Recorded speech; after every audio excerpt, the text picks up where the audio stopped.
Hello, friends. I'm Kush Khandelwal, and this is Ageless Athlete. A few years ago, I started asking questions that would not leave me alone. Why do some people keep pushing mentally, physically, spiritually long after others burn out or break down? What does it really mean to age well when you still crave movement, meaning, and mastery? This show is my search for answers. Each week, I talk to elite athletes, everyday adventurers, and pioneering researchers who are stretching the limits of what's possible across age, injury, illness, and self doubt. You will hear hard won lessons, untold stories, and science backed strategies for building a body and mindset that lasts. For those of us joining for the first time, welcome to the show. For the rest, thank you for joining us again. Time is our most valuable asset, and I deeply appreciate you giving me your time today.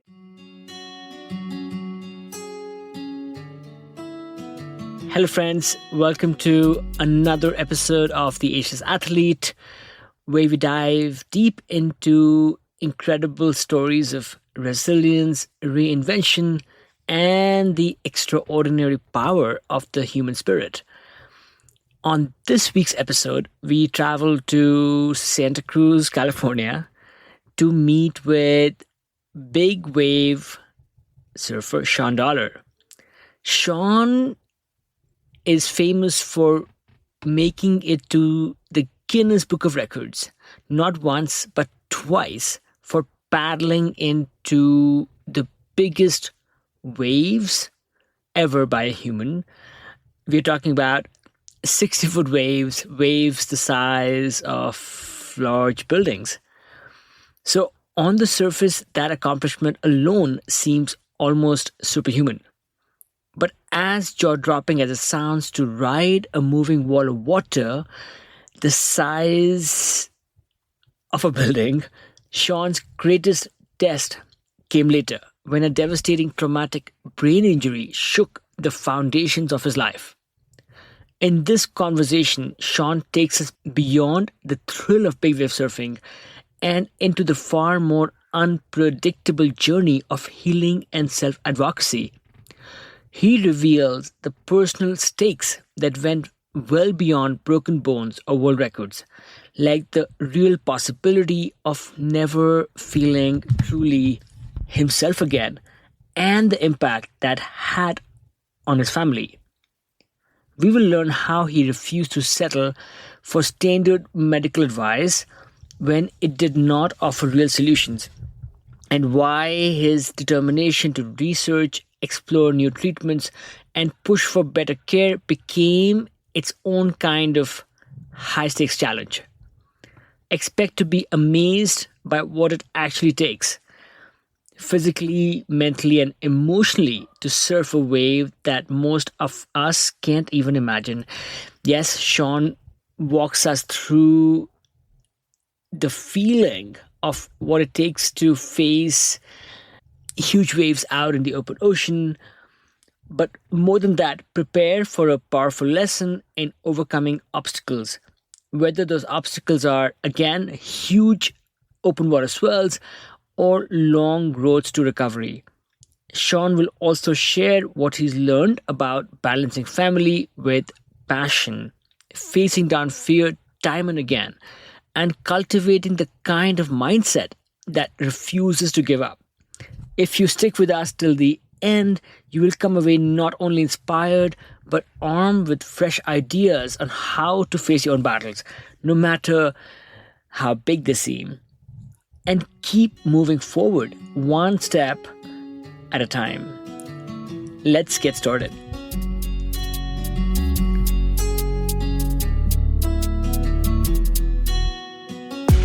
I am in Santa Cruz, California. I have an office where I'm an independent sales rep for several companies. So you're in my showroom.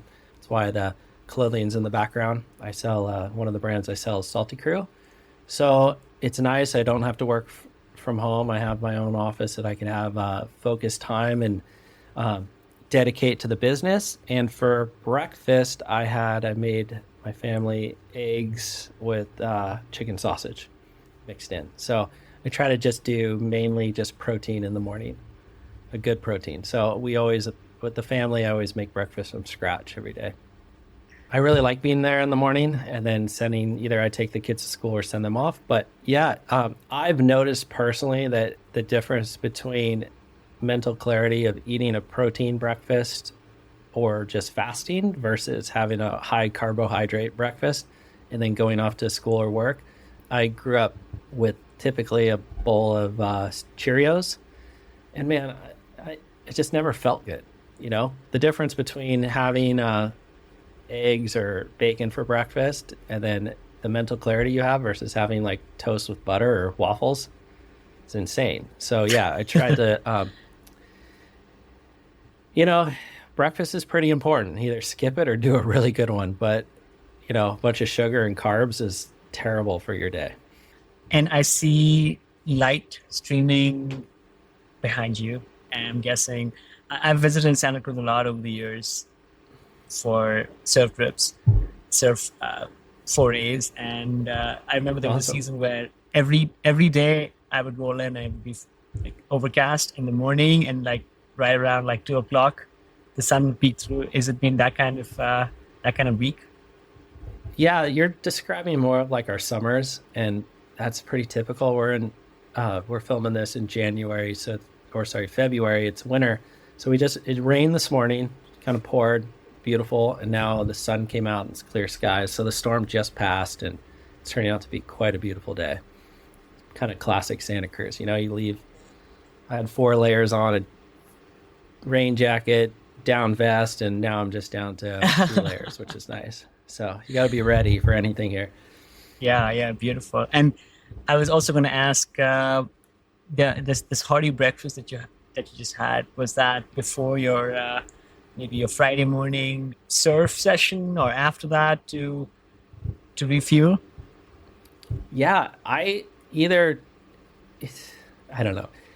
The only time I break that rule is when my kids want these waffles that I make from a mix. I kind of make them from scratch, and they're so good that I'm making a bunch of waffles, and I just can't help but eat some.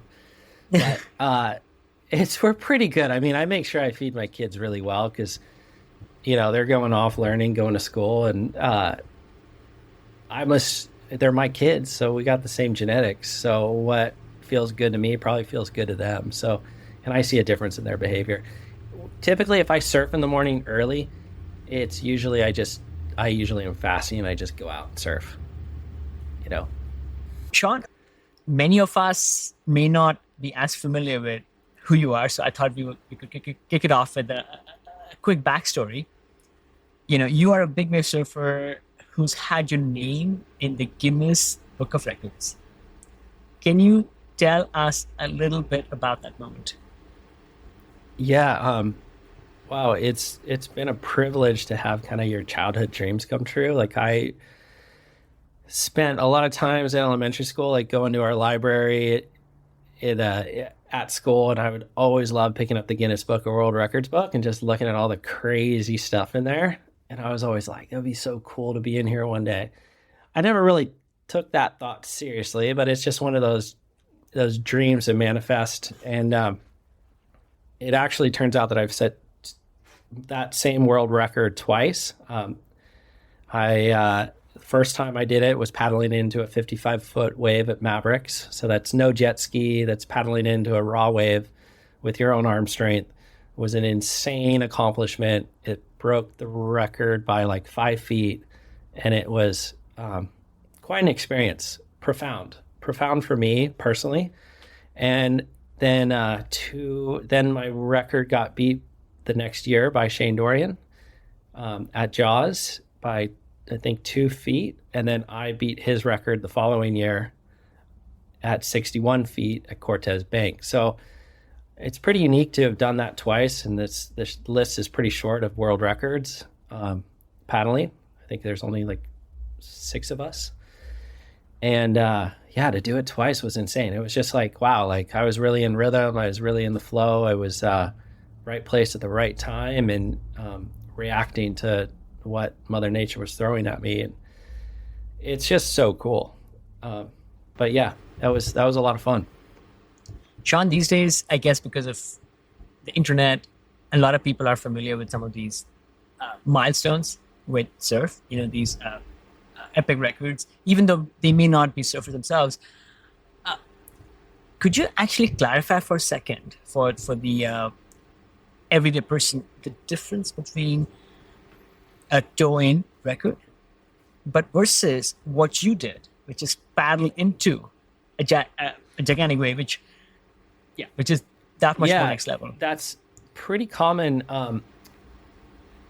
and something that always has to be explained. We actually had to explain that to the Guinness Book of World Records too.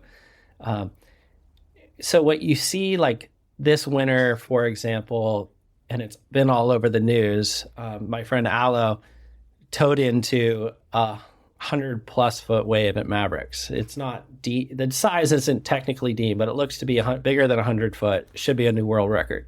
So that situation, he used a jet ski that towed him just like a boat or a water skier would do into the wave. You let go of the rope and is now surfing the wave. You can definitely surf a bigger wave doing that. What I did and what we were doing at the time is around 2008 to really 2015, there was this window where toe surfing was really popular before that.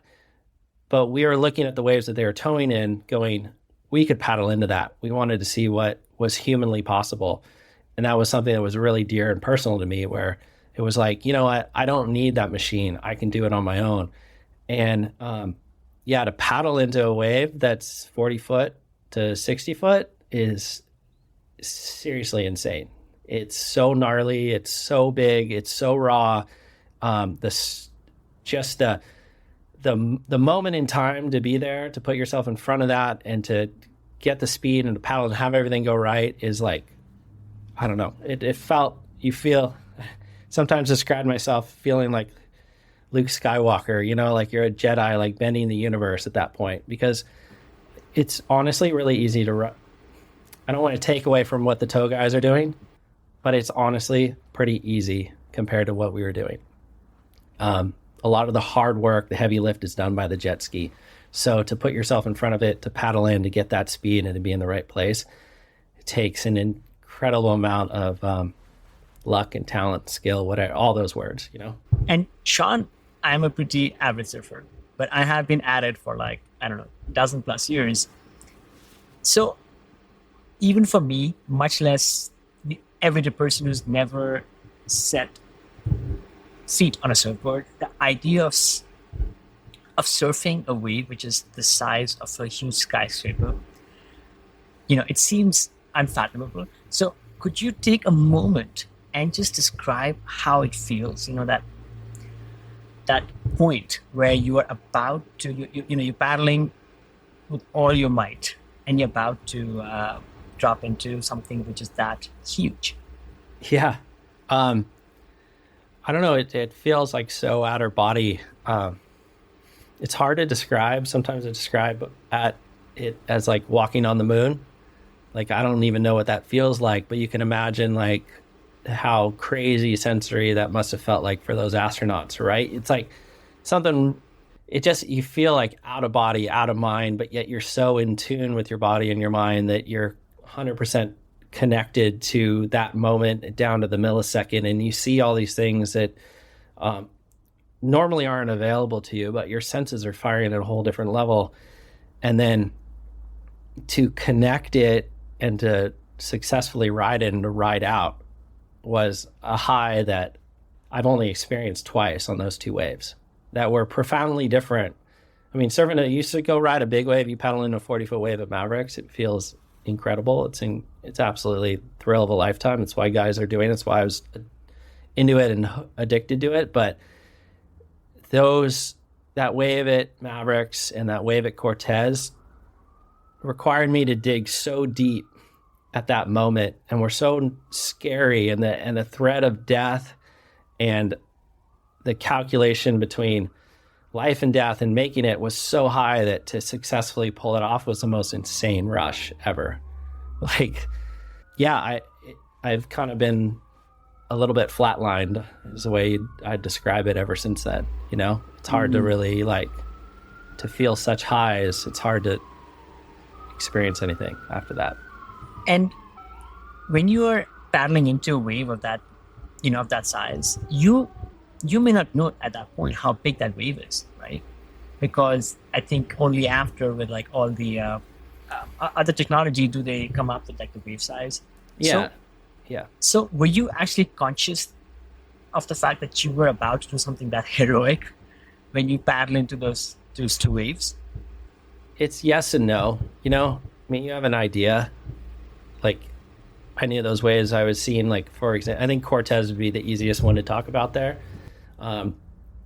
Those were the biggest waves I'd ever seen in my life. They were huge. And I knew we were doing something absolutely extraordinary because all of us were there to paddle into these monsters. But when I rode that wave, I knew it was the biggest wave I'd ever ridden by a lot. Like, it was way bigger than the 55-footer at Mavericks.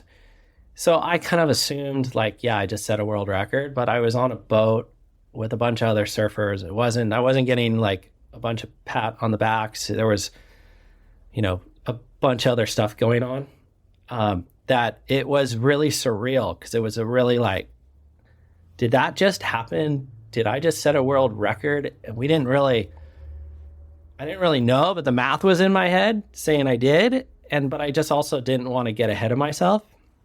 But a couple days, like when we landed at Dana Point and I was driving home, within a few hours, I was sent a picture that Surfline had posted, and it was I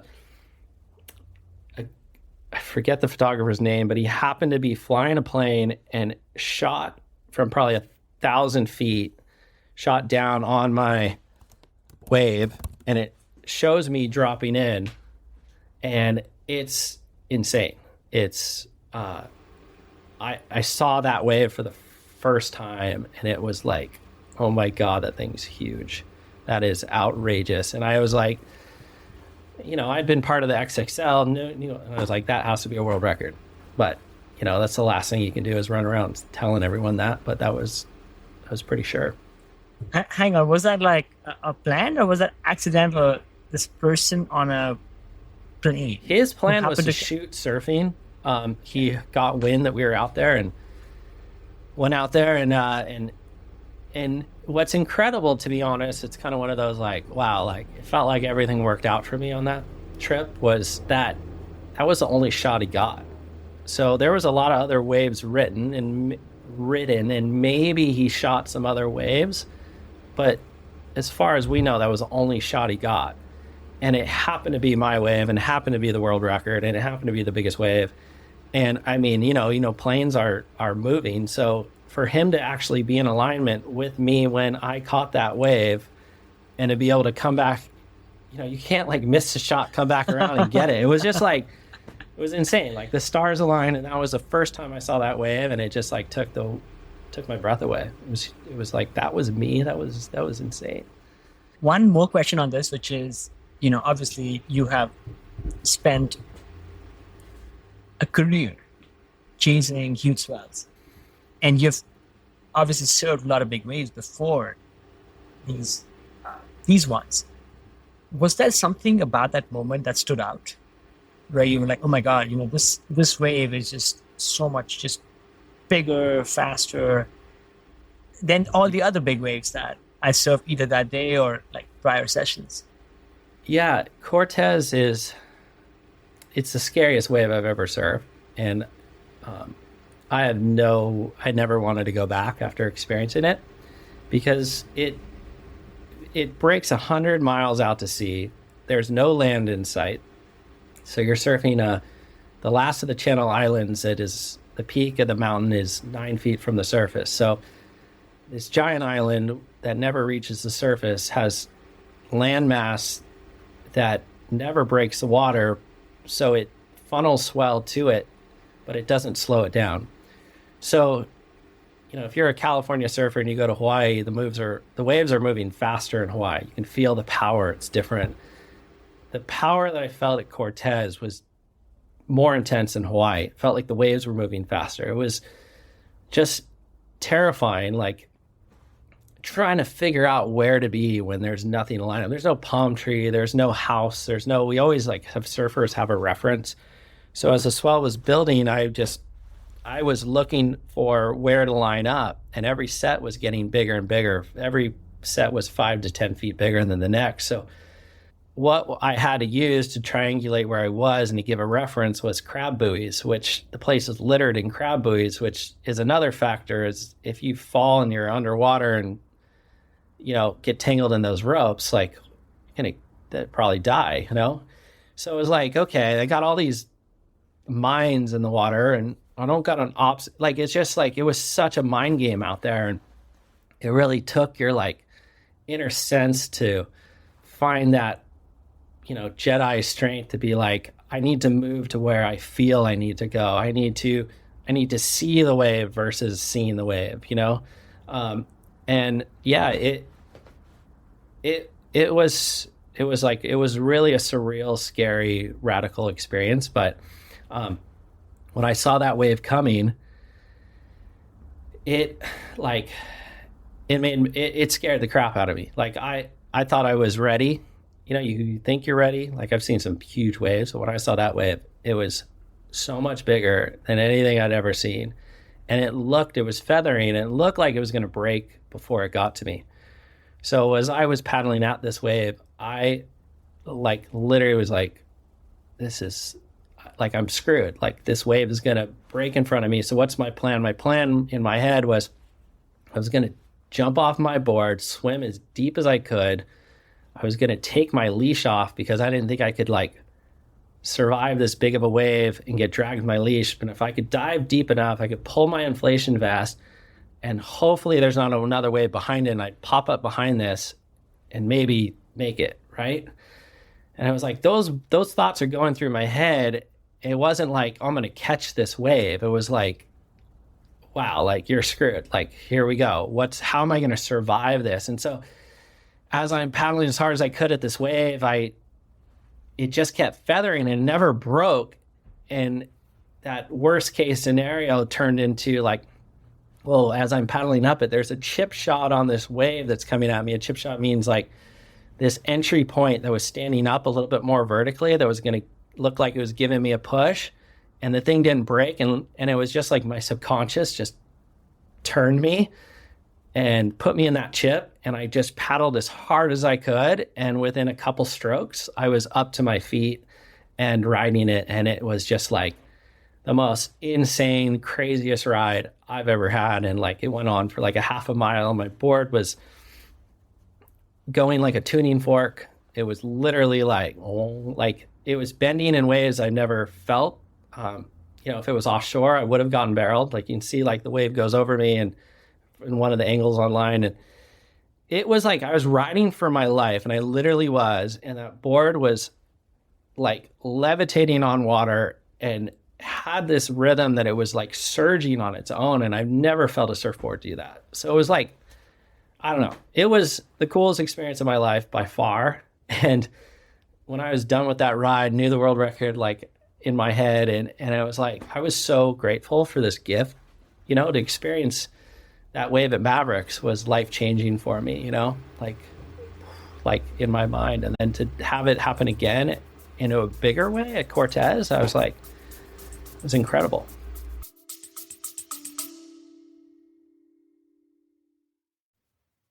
I've been thinking a lot about energy, not just in training, but in recovery, in focus, in how we age. So when I came across NutriSense, it hit home. It's a program that pairs a 24/7 glucose biosensor with a dedicated dietitian to help you understand how your body responds to food, stress, sleep, and movement, and then act on the data. I chose it because I wanted something real, not another hack or one size fits all plan, just honest insight into what's actually going on inside me and how to build habits that last. NutriSense has helped over 150,000 people take that step. And if you want to try it, you can get 33% off your first month with code Ageless15 at nutrisense.io. Again, that's nutrisense.io code Ageless15. You can also find this information on the show notes for this episode.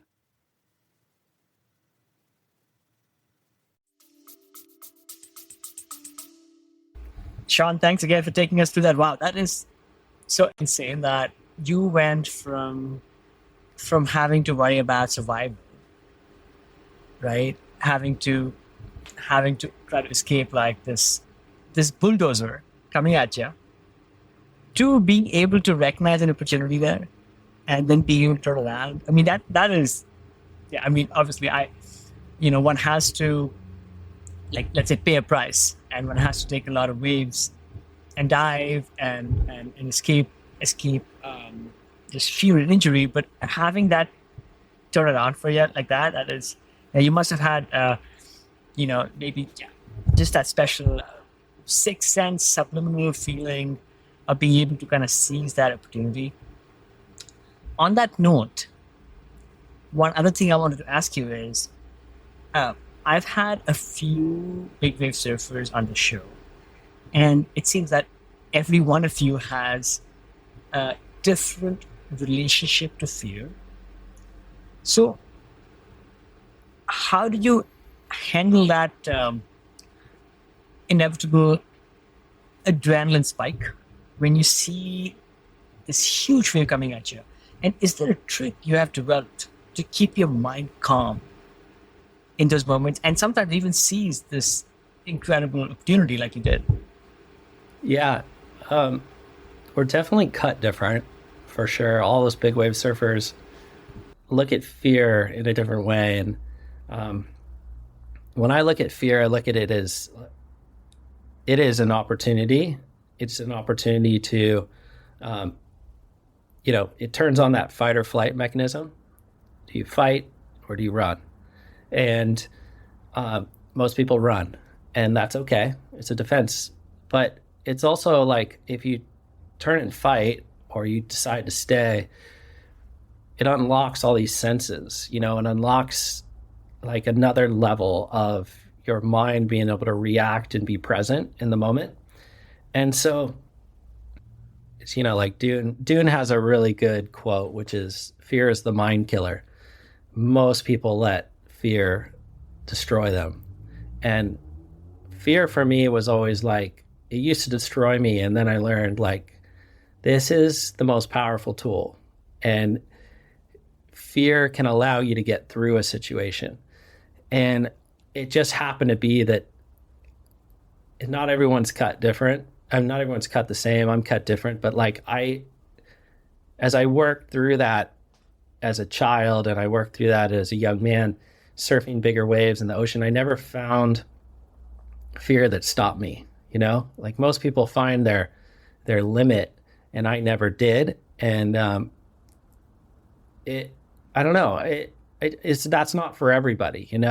Like, I don't know if everybody can work through their fear to become fearless in all these situations, but I just could deal with it. I could quantify the how I'm going to get through it, and used it to my advantage. I'm sure some of this fear management was maybe just your natural gift. But is there anything else we can take away from what I love about what you said, is using, turning fear into something positive, into a tool? I a lot of times go and speak to kids about, hey, tell us about your world records and stuff like that. And obviously this question about fear always comes up. And I always tell the kids like this simple analogy, which is like, what if you looked at fear? Like, fear is like this weight, right? Like, when you're scared, you could feel it on your chest. It's like carrying something with you, right? Well, what if you played with that fear and you put it in a backpack, and you didn't change the weight, you carry it on your back? All right, it's one way of dealing with the same weight, this heaviness. And now, okay, now I'm a little bit more free. I can move. I got my fear. I'm not ignoring it. But now what I tell the kids to do is, imagine that backpack is actually a rocket, and I want you to light that fear, and now use that fear to propel you to where you want to go. And so it's like just changing the dynamic, changing the shift in your head and playing with the fear of being like, I own it, I'm moving it, and I'm using it, you know?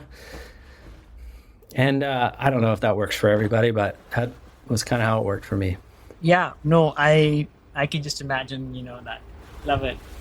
The fear can be your burden, or it can be a rocket ship. Yeah. We can allow it. And Sean, moving on a little bit, and I think this brings together your experience as a surfer and to a point where you had to reckon with maybe some of the biggest risks that come with surfing.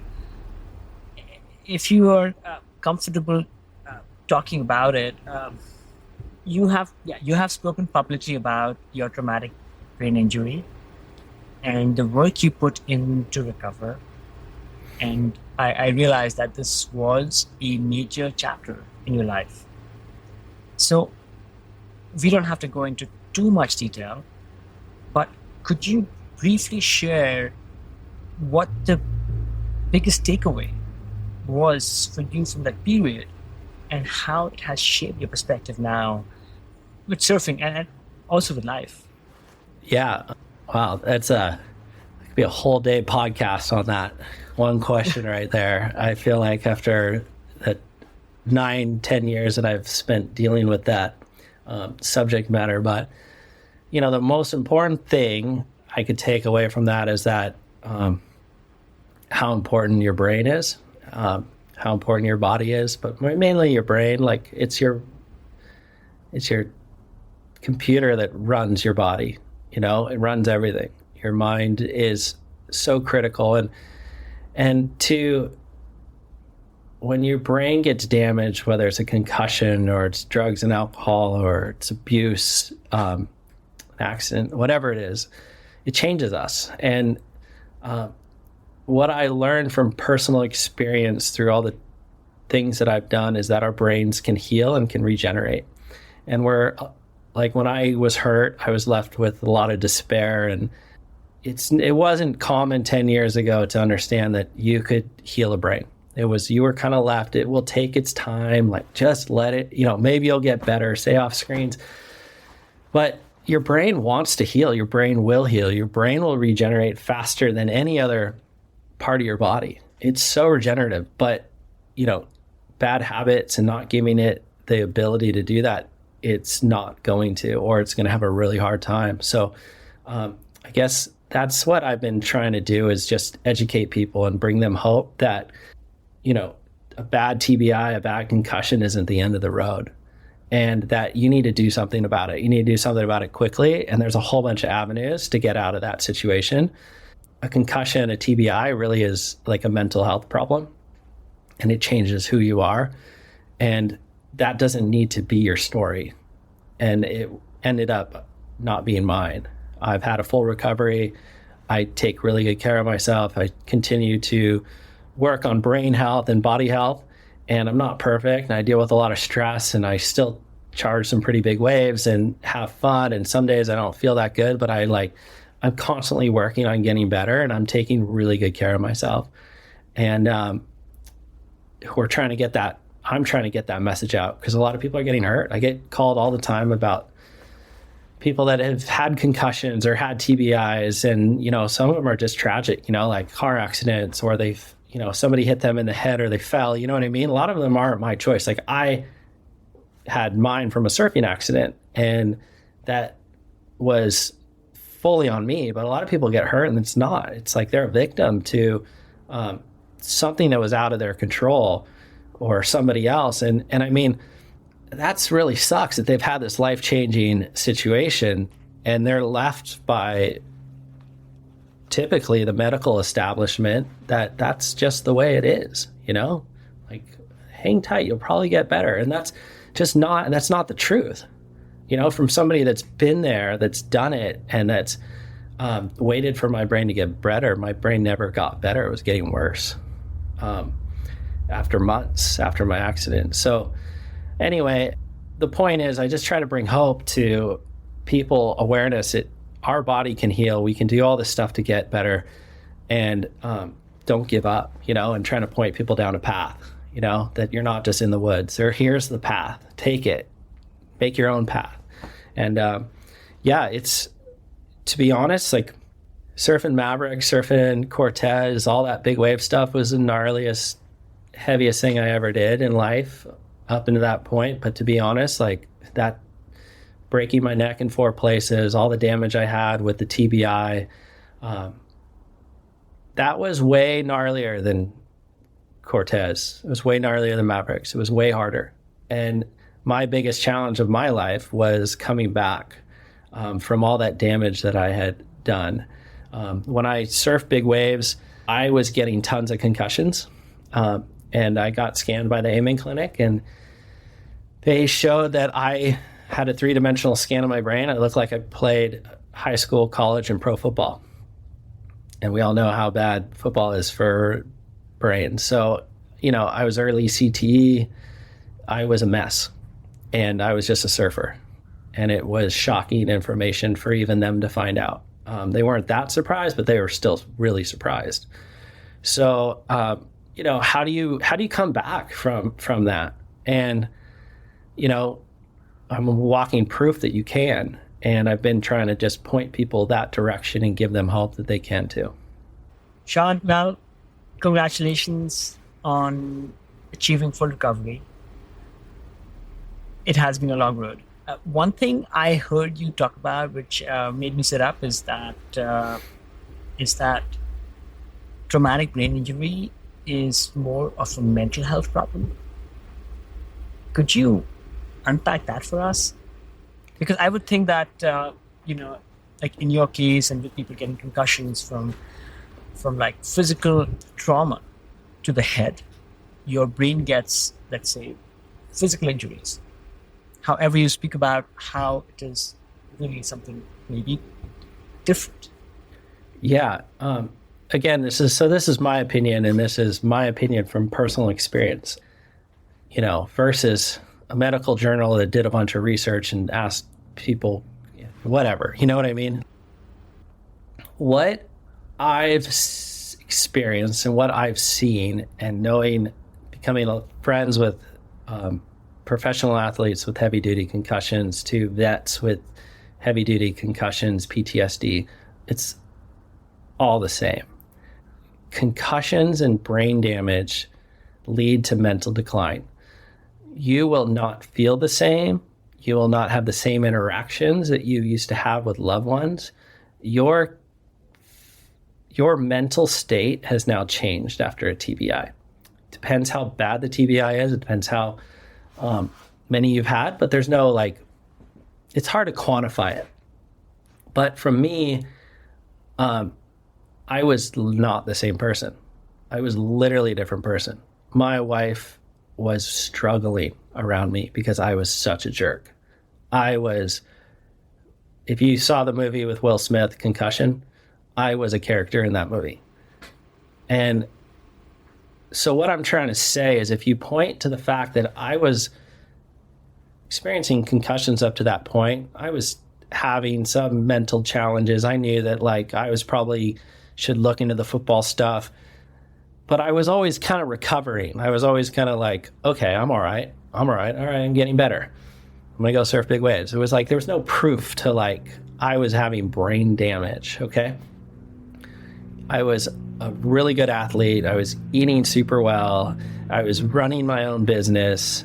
I wasn't a professional surfer, meaning getting paid. I was literally doing my day job and then going to surf big waves at a professional level, getting 4th in the world twice while doing that, setting 2 world records, family, wife that I love, great relationship, 2 kids. It was I was doing it all. And I have this accident.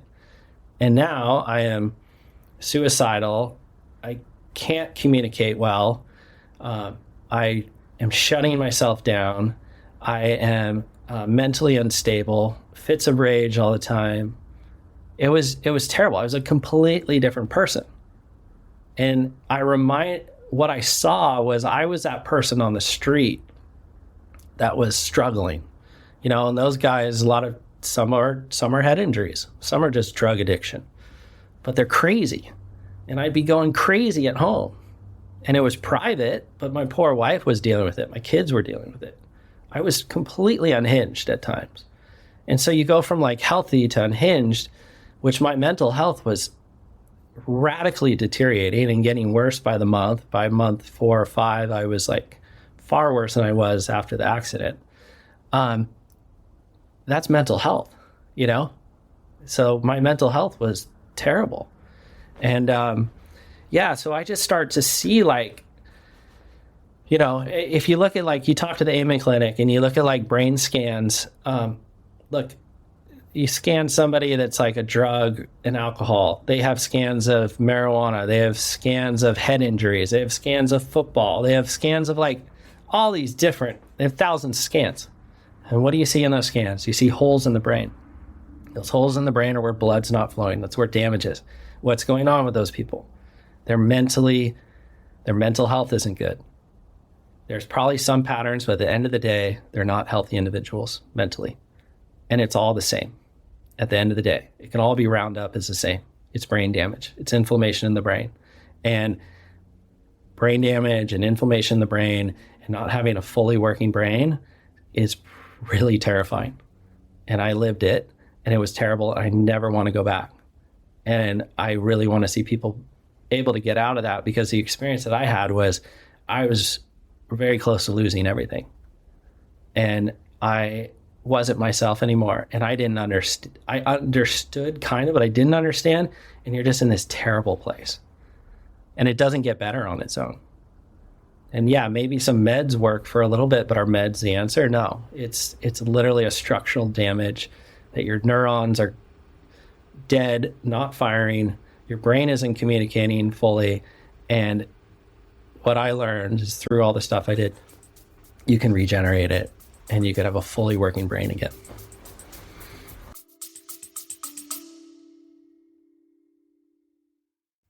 Friends, it means a lot that you're here.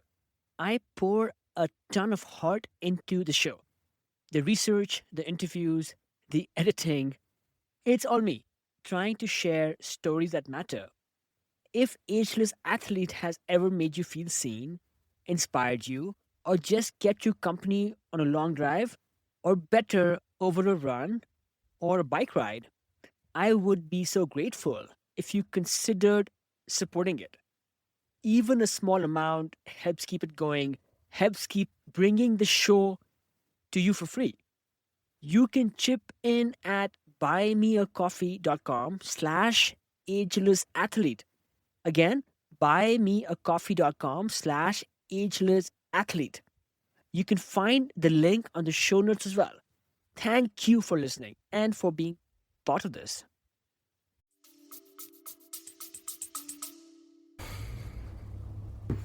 Wow, Shawn, that's incredible. You know, it seems like what you're sharing is that, you know, TBI is more common than we realize. Way in more surfing common. And other action sports, right? Just in life, like people come up to me all the time. They're like, hey, I think I got a concussion. This and this and this happened. And I'm like, look, here's how you look at it. You had a concussion.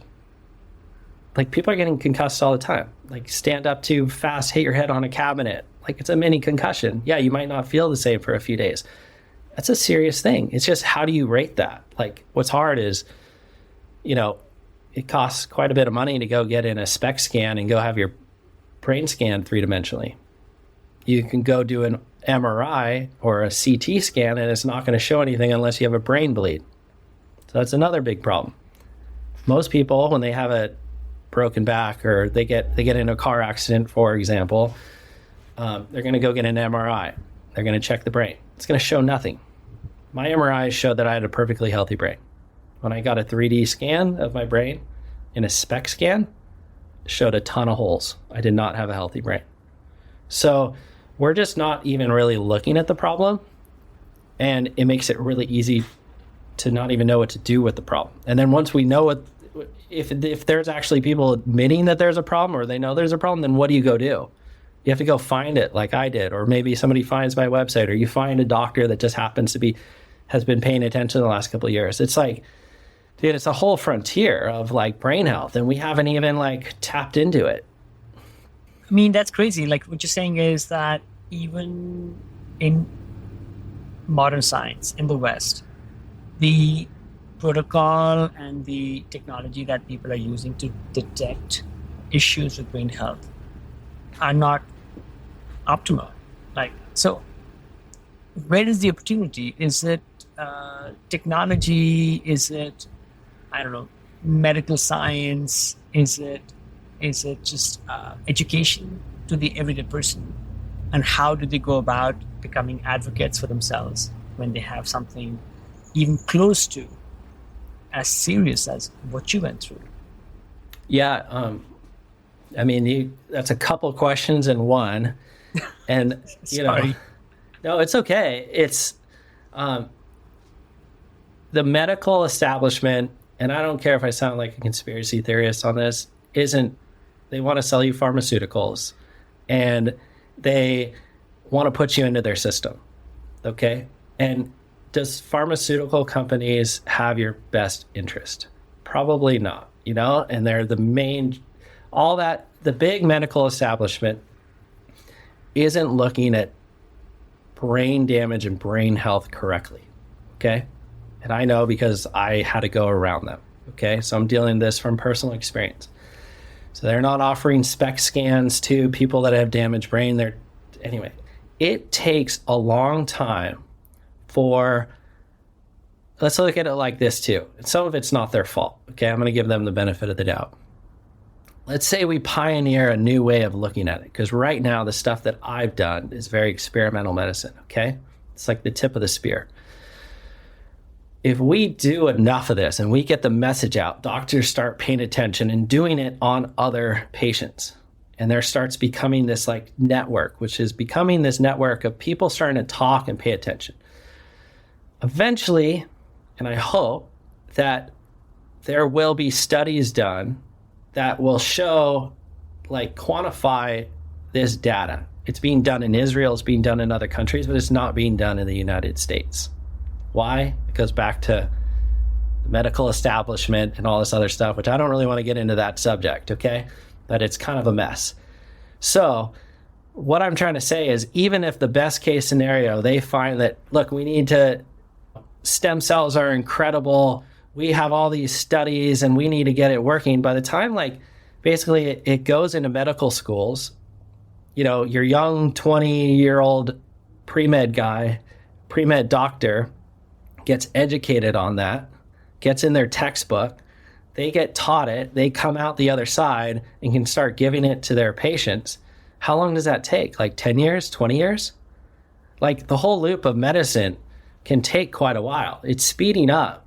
But when I went through this experience 10 years ago, nobody was putting this stuff together. Nobody was putting together stem cells, hyperbaric, IVs. It was just doctors in different places trying different things. And then we started putting it all together. And now my goal has been to talk outside of that medical realm to it, but trying to get change where people are becoming their own advocate. And so that's where I'm going. If you have a head injury and you go talk to your doctor and they say, like, yeah, Shawn's crazy, look at his website, we can't do any of this stuff, I don't know. It's probably what's going to happen. But I don't personally care what your doctor thinks. I know it worked for me, and the stuff works. And if you look at the science behind it individually, stem cells are incredible. Hyperbaric has huge results. It's just, where are you getting your information on the internet these days? Because there's a lot of different websites with conflicting information. My point is, do your own research, be your own advocate, and find your own path through this. Because if I listen to all the doctors who are on, like, the typical medical establishment side, they were telling me to, like, put my phone down, calm down, you're overreacting. Because they had nothing to offer me. Some of the best neuroscience doctors had nothing to offer me. And so I had to go this way and go find out doctors that were, like, wanting to experiment and try new things, and allow them to, let's try some things. And it started working. And I started putting together momentum. And I'd like hyperbaric ran out. Basically, like I did 120 rounds of hyperbaric, which brought me like really far back to who I was. I started having normal life. But basically, Dr. Amen was like, hey, I think we're done with hyperbaric. You're not getting the results anymore. You've done over 100 rounds. Why don't you call this Dr. Gordon that I know out of Los Angeles, and you should be doing some, basically what we call it brain health now. It was hormone therapy before. Your hormone balance is probably off. So we did a bunch of hormone testing, and my hormones were completely out of whack, which your brain, because it's damaged, can't regulate your hormones. It's got all this inflammation. So that piece was off. So we fixed that piece. Now I wasn't 100% yet, and I've started doing a bunch of IVs and rebuilding my neck bones. Got all this inflammation. So that piece was off. So we fixed that piece. 500 million umbilical cord. I wasn't 100% yet. I went to Mexico. I did 100 million umbilical cord stem cells through an IV, and the lights turned back on my head, and I was back. Literally, my personality was back. I flew home that night. My wife broke down crying. She couldn't believe. She could see life in my eyes. I felt like I was back. She saw me. My personality was different. I was back. And it was incredible. But it took me like paying for this stuff out of pocket, taking the chance, like having to find a way out. I needed to find a way out for my family and myself. I wasn't gonna say yes to that. This is the way it was gonna be. I wanted to live. I wanted to be able to provide for my family, and feel so fortunate that there's a lot of other doctors I didn't mention, but all these doctors took a chance with me and wanted to see what they could do. And I guess what my whole point is, there's a lot of hope for the brain. There's a lot of hope with rebuilding, whether it's a broken neck or it's degenerative brain health. Yeah, don't give up. Build momentum, and you can get better.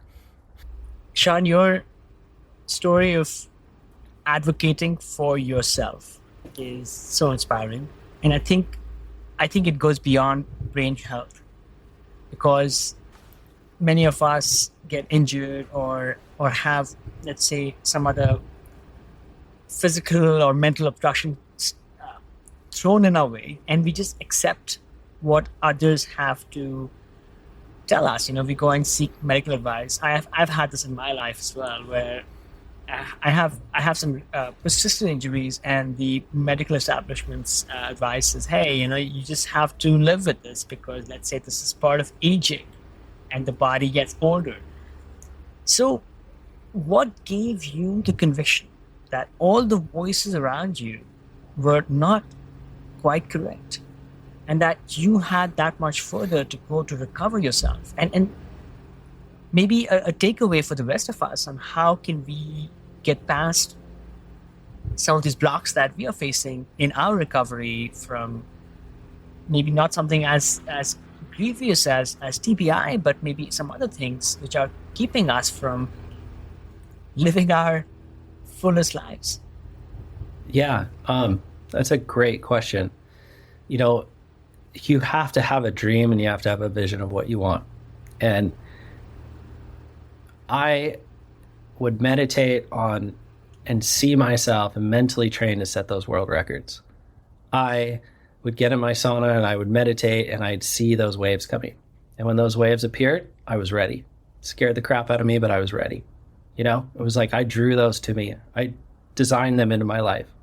And when I was hurt and my mental state was horrible, deteriorated, sleeping on a lazy boy, broken neck, and tons of pain, taking tons of painkillers, I didn't accept that was my future. I had to create a new vision for myself. I had to create a vision that one day I'm going to be okay. One day I'm going to be better. And it had to take that vision, it had to take baby steps. And it took putting together a month, putting together 2 months, putting together 4 months. And it was like, I had to be patient, but I also had to not lose this vision and this dream that I was going to find a way through this no matter what. And, if you if you believe in manifestation, synchronicity, like that was my dream. And the universe is going to deliver. It has to, because I demanded it. It's insane, like the people that walked into my life and gave me the opportunity of what I needed. And I had very little hope when I was laying in my living room after months of being hurt, having no diagnosis, not even going to the aiming clinic yet. But I just had a dream. I had a dream I was going to get better. And I took so many chances, and I took so many leaps of faith, and I went down a lot of roads that were dead ends, but I went down a lot of roads that opened wonderful doors, and yeah, I think that comes down to like that type of mindset. Are you a type of person that just accepts what everyone tells you or accepts what the status quo is? Or are you the type of person that believes in yourself and believes in something bigger and believes that, you can create your own destiny?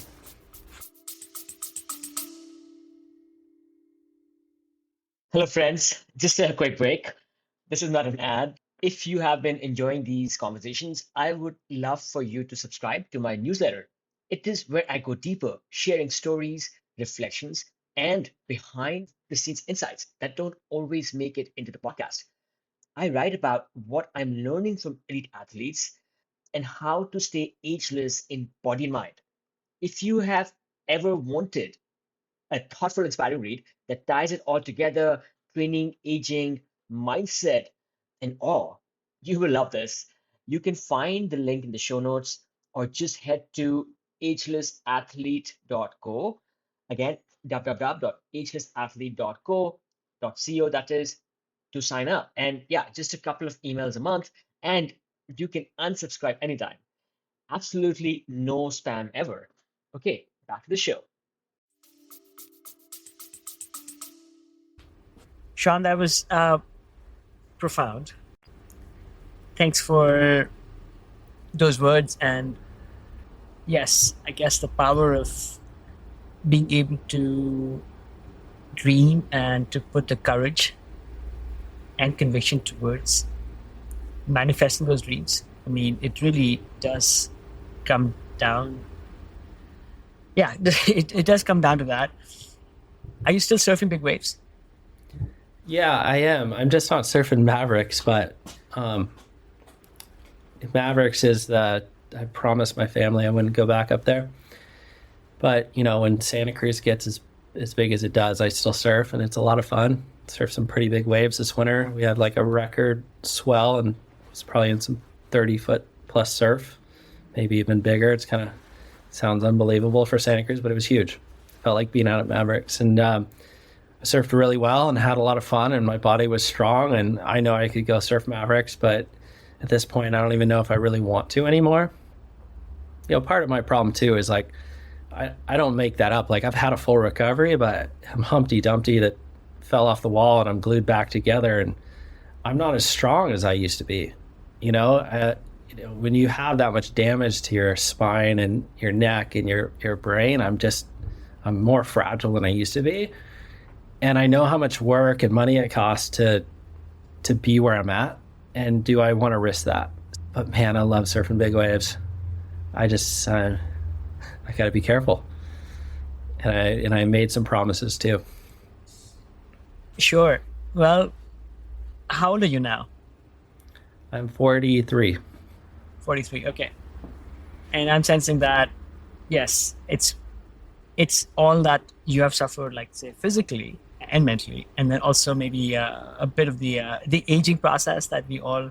Absolutely. I mean, I'm 10 years older than my accident. That's a different body. What's crazy though is my mind is working better than it was then. Like back then, I worked for one brand as a sales rep, and was kind of always overwhelmed. And now I'm like doing two giant brands and have a bunch of other sublines. So I'm basically doing way more of the workload than I did before my accident, doing it better. But yeah, physically, like, can my neck take a giant Mavericks wave? To a certain extent, but being hurt sucks. I'm just tired. When I was surfing, charging, my body, I've broken so many bones. I've broken my back in a different accident, the amount of concussions. Like, if I did a list of the injuries I have, it's pretty radical. And, as you age through those injuries too, they hurt.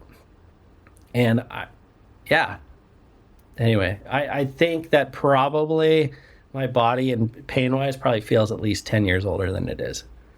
But, I've also found now that like the least amount of sugar I have in my body, the least amount of inflammation, the pain goes away. But it's really hard to stick. That's the bullseye, every day. Can I hit that bullseye? And that takes a lot of discipline, and I'm not perfect every day.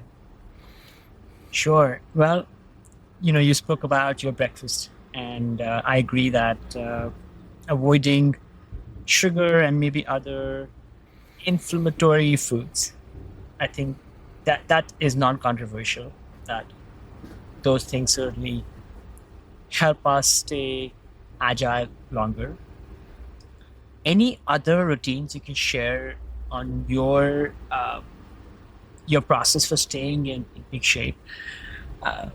Any routines with mobility exercises, body work, any kind of mental training that you still follow on a regular basis? Yeah, I have a lot of different things I do, but to be honest, it's also like I should be doing more. I was doing strength training, and I've kind of fallen off that. I missed that. That was the best I felt, was doing strength training, lifting more like heavier weights. But I've been busy. So I've been trying to just do like more exercising at home, 100 push-ups a day at least while I'm in my office. Moving all the time. I could be better. I'm just at a point in my life where I'm not trying to be a pro surfer. I'm really trying to just be dad. And I'm also trying to be the best I can for the business and take care of my family. If those are more of the priorities, I'm okay with that because I'm strong when it's time to surf and I have a lot of fun. It's just, you kind of got to wake up in the morning and decide, what do you want to be with your best self? And it's hard to do it all.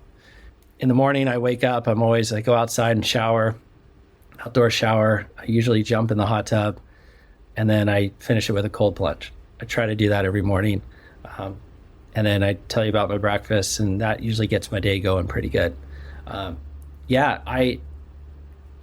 kind of always joke around, like, what would my body and life be if I was like just a trust fund and I could just go to yoga all day and, you know what I mean? Like have like no stress. I don't know. It'd be kind of interesting. It'd be an interesting experiment, but I kind of have a realistic life, like many of probably people that are watching, that, time is limited and I've got a lot of responsibilities. So I try to fit in what I can and I try to make the best choices, and I have no regrets. And I feel really good every day for the most part. Well, your morning routine is impressive, just that bit. Do you find that it makes a big difference to your... It makes a huge difference, yeah. It makes a huge difference. And I've found too, like when you say cold plunging, I don't do 3 minutes every morning. Santa Cruz has been about 45 to 50 degrees every morning, highs of 55. If I'm in there for 3 minutes, I'm literally shivering in my office for hours and I can't really type and I don't really have time to do like a workout. So anyway, my point is I adapt to like what I need, and if I get in to my cold plunge for 45 seconds to 2 minutes, like it feels really good and it wakes me up and I feel great. I might not getting the full benefit of the 3 minutes, but it's working great for me right now. And then when I have time and I can do like saunas and other stuff, I'll do like a full 3 minutes. So I guess my point is like, number one, I'm trying to do what's best for me and I'm trying to do what's hard. Be really easy not to do those things. Be really easy to have waffles every morning and not get in the cold plunge, and even to take a shower inside where it's all warm and cozy. I'm taking a shower outside. It's terrible. But yet you do these things. You do the things that are hard, and you do the things that, your body doesn't really want to do, and it starts making everything a little bit easier because you prove to yourself that you did. And yeah, and I just keep trying to just get better, keep learning new tricks. Yeah, after let's say jumping into a bucket full of ice water when it's already 50 degrees outside, first thing in the morning, there aren't like many things left for the normal person in the day to scare, you know. People listening might think that, well, I'll never tackle a 50-foot wave, right?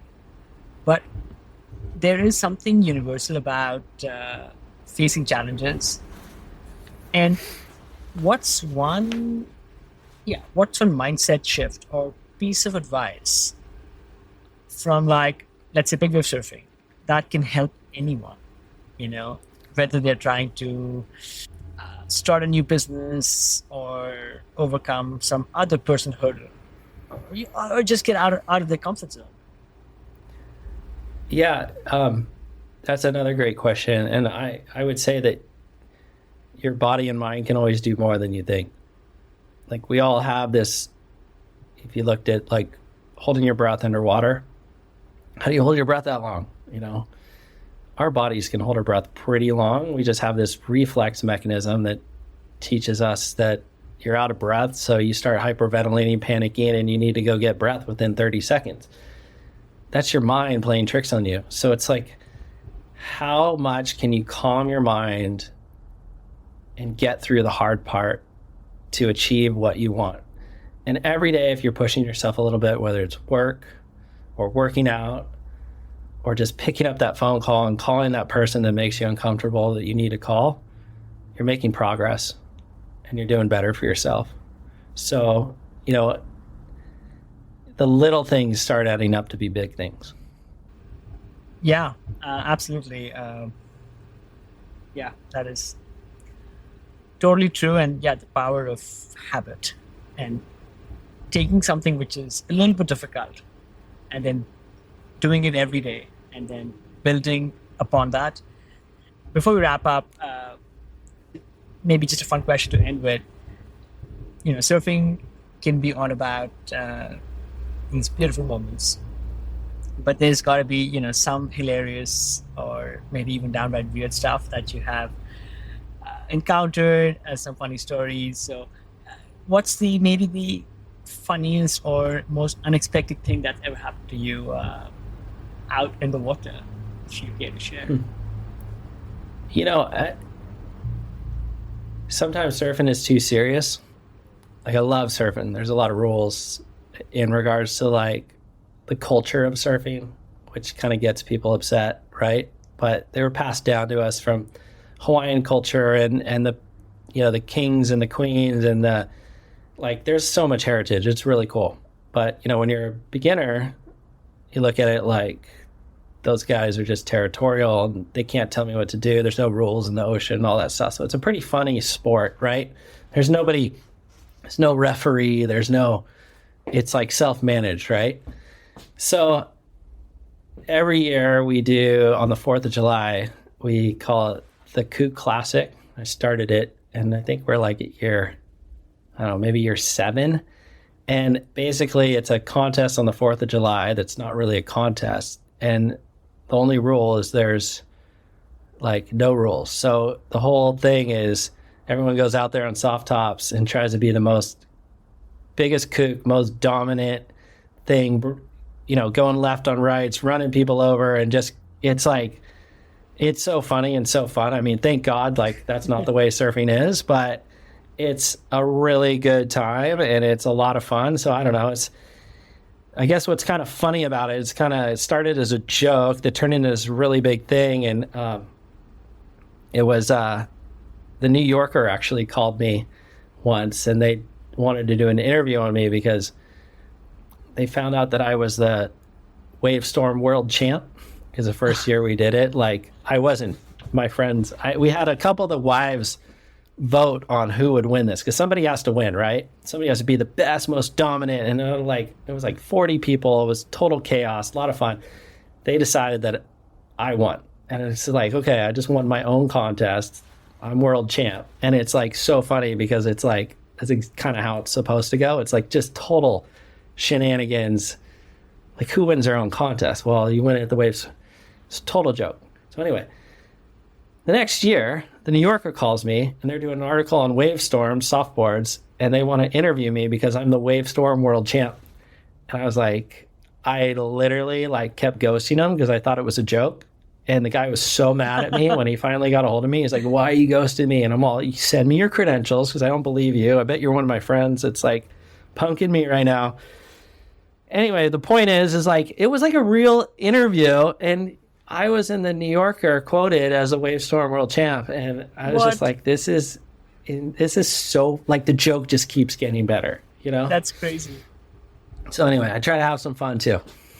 So hang on. So you guys started this little thing as a fun thing, middle of summer with friends, right? This kook Well, we class. started because you go surf Pleasure Point and it's like pretty much kook classic every day. It's chaos. Like all these beginners are out there on softboards, like just yard sailing everywhere you go. So we're like, you know what? Why don't we just go yard sail for a little while? And it's funny because we'll paddle out and all the kooks are out there. Sorry, might be offensive to call somebody a kook, but whatever. We paddle out and they're all out there like, and they're like, what are you guys doing? We're like, we're having a contest and you're in it. They're like, what? We're in a contest? They're like panicking. But we're like, hang out, you're in. Like everyone's in the contest. And it's just like, it's so funny and so refreshing. And like, it really brings the whole community together and we have a blast. And yeah, I don't know. It's like, you know, surfing's just it's an interesting subculture. Amazing. Wow, that's a great story. And maybe in some ways, you know, it also sums up, you know, just popular misconceptions that even some of the most respected media outlets have about surfing, or maybe even just niche outdoor sports, on how they are not really understood by by most people. But hey, they saw an opportunity to create a great news story, and you know, there they go. Shawn, it's been great having you on the show. Maybe just any parting words about staying ageless? Yeah, you can always get better. It takes hard work and it takes momentum. So, you know, set up a plan and make a step every day, and don't measure everything by day, measure things by month, measure things by week, measure things in time that you can start seeing results, because you're going to have some bad days. So don't let those bad days ruin the rest of your year.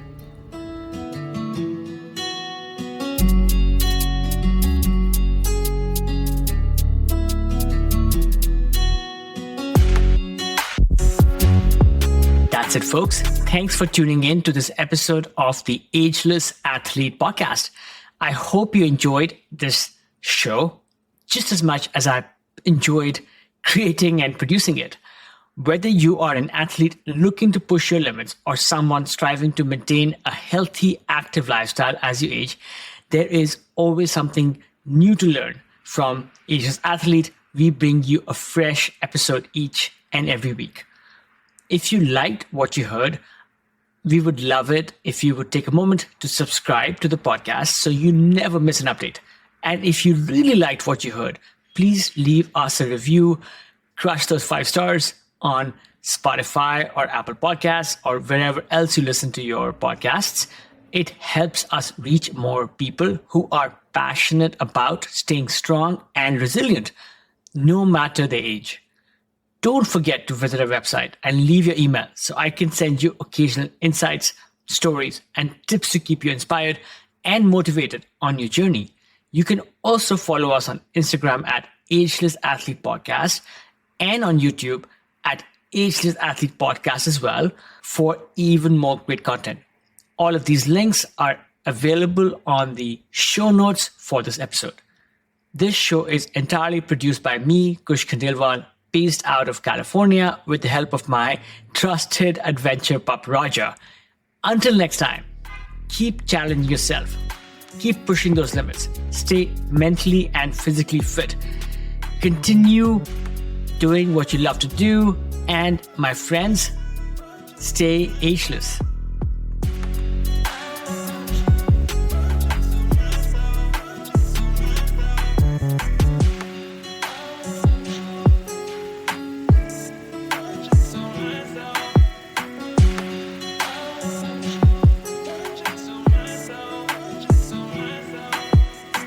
Friends, this is not an ad. This is just a quick message to those amongst us who are listening to Ageless Athlete podcast for the first time.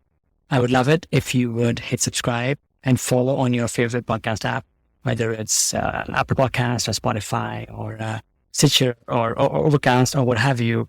We bring you stories and routines and other inspiration from elites in the world of the best outdoor sports. In each episode, you will find how these athletes stay connected to the outdoors, maintain peak performance, and continue to thrive as they age.